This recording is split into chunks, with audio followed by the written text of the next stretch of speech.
तमाम अनुदानित अंशतः अनुदानित शिक्षक शिक्षकेतर बंधू आणि भगिनींनो, विशेषतः मुख्याध्यापक, सप्रेम नमस्कार।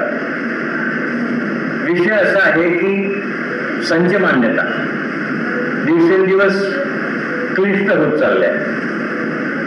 संच मान्यता दुरुस्ती म्हटली की छातीत धडकीच भरते।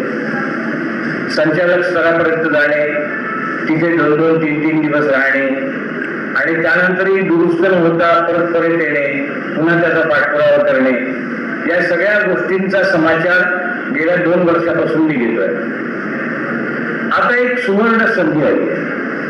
23-24च्या अंतरिम संच मान्यता निघाल्या आणि त्या संच मान्यतेत काही दोष जर असतील तर ते दुरुस्त करण्याचे अधिकार या महिन्याच्या शेवटपर्यंत शिक्षणाधिकारी यांना दिलेले आहेत।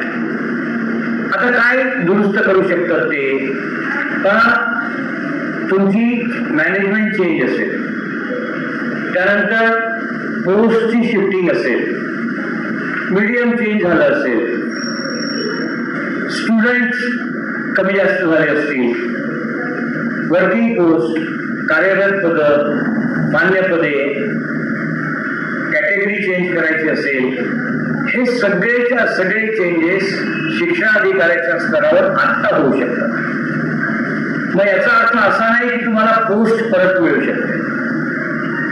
एखाद्या शाळेची जर मागच्या वर्षी पद गेलं असेल आणि यावेळेस विद्यार्थी संख्या असेल तरी शिक्षणाधिकारी पद देऊ शकत नाही। मागच्या वर्षी पद असेल, यावर्षी पद नसेल, विद्यार्थी संख्या तशीच असेल किंवा जास्त असेल तर मात्र शिक्षणाधिकारी इथल्या इथे पद देऊ शकतात। गेलेले पद शिक्षणाधिकारी देणार नाही।